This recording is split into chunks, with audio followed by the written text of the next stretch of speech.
Good morning. The next topic is half-life of a reaction. Half-life. Half-life is represented as T-half. The T-half, that is the half-life of a reaction, is the time used for completion of half of the concentration of the reactants. Half-life of a reaction is the time for the consumption of the half of the initial concentration of the reactant. And for a zero order reaction, we know the rate constant K is equal to the initial concentration minus the concentration of the reactant at time divided by T, time. This is the initial concentration minus the concentration of the reactants at the time T divided by the T. This is at T half, that is for the completion of half of the initial concentration of the reactant at T half. R is equal to the initial concentration of the reactant by 2, isn't it? And by substituting this, we have K is equal to R0, that is the initial concentration, minus the initial concentration by 2 divided by T half. K is equal to initial concentration of the reactant minus the initial concentration of the reactant by 2 divided by the T half. And 1 minus half is equal to half, and therefore can be written as K is equal to 1 by 2 initial concentration by T half. Or the half-life of a zero order reaction is equal to 1 by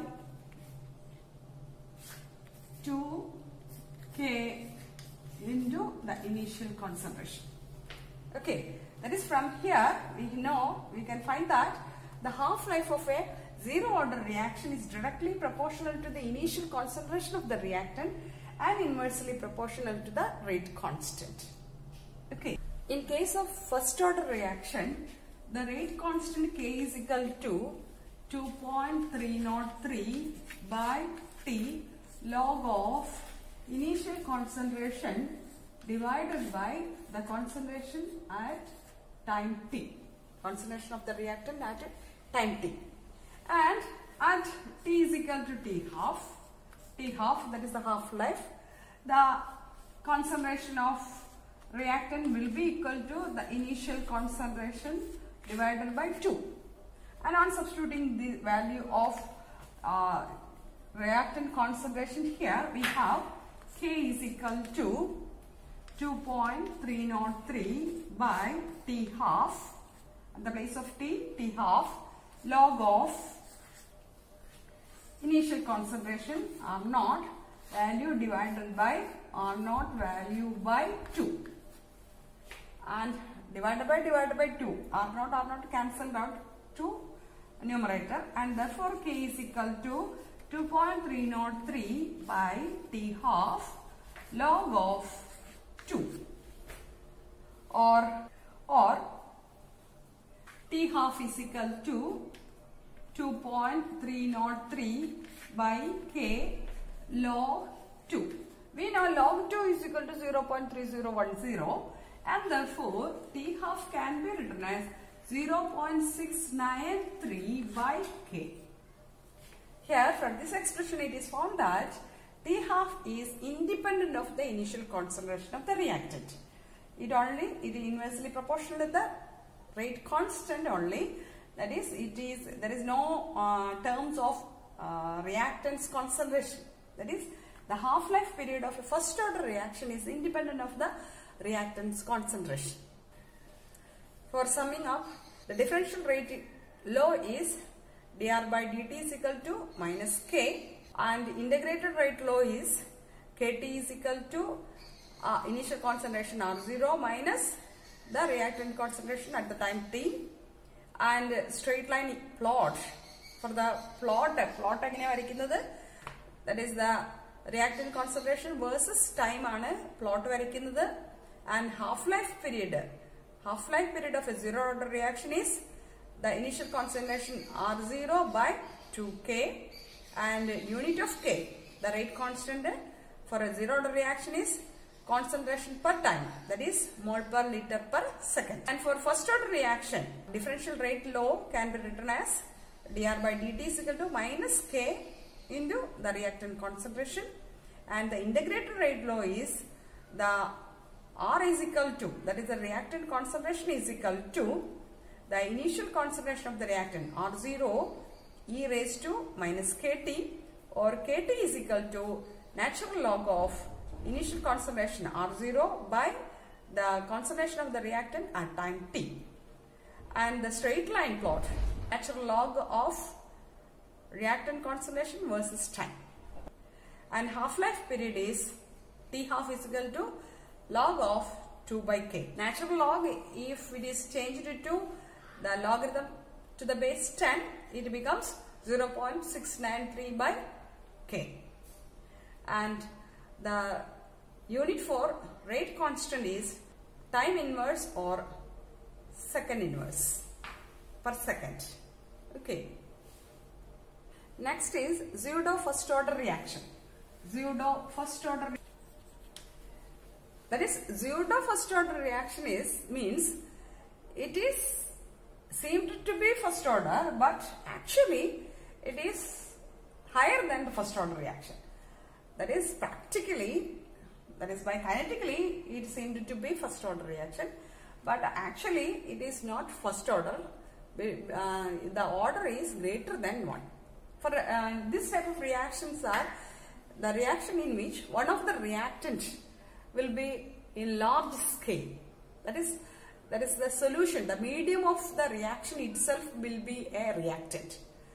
ഏത് മീഡിയത്തിലാണോ reaction നടക്കുന്നത് ആ medium തന്നെ ഒരു reactant ആവുക. അപ്പൊ ആ സൊല്യൂഷനിലൊക്കെ നടക്കുമ്പോൾ water മീഡിയത്തിലാണെന്നുണ്ടെങ്കിൽ water തന്നെ ഒരു റിയാക്റ്റന്റ് ആവുമ്പോൾ water will be in bulk. അപ്പൊ വളരെ കൂടുതൽ excess of water will be there. At that case water concentration is not found to be depend upon the rate, and that case it is set as pseudo first order reaction. For example, in case of the hydrolysis of ethyl acetate,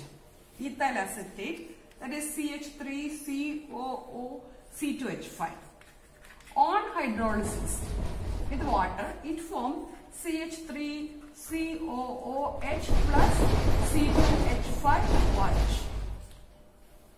acetic acid and ethanol.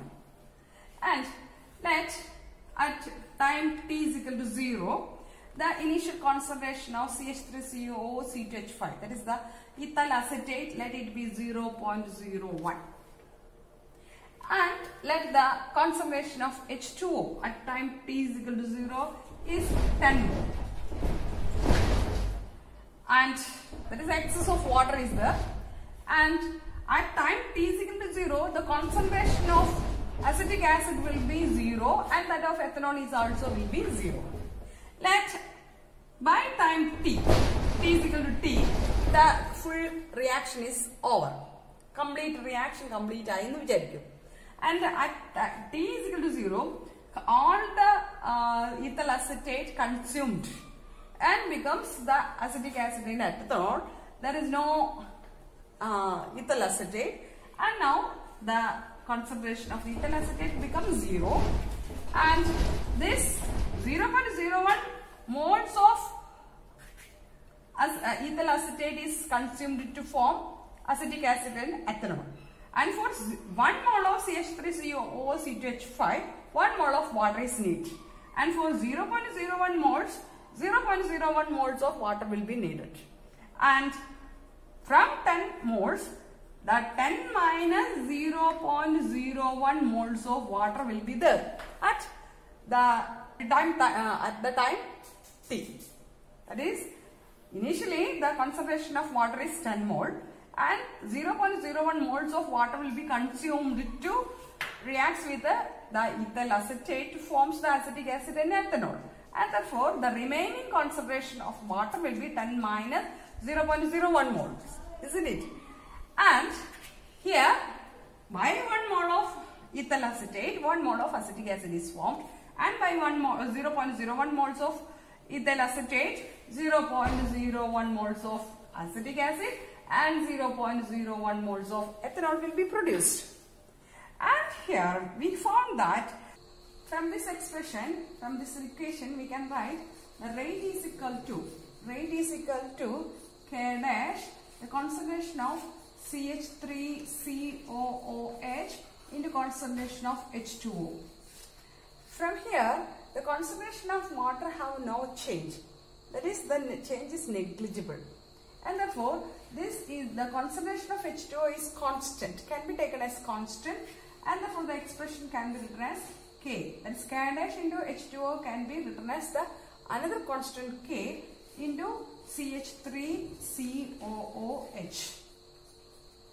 That is, rate is equal to K into CH3COOH concentration only. That is, it depends only on this ethyl acetate concentration, and therefore it is a first order reaction.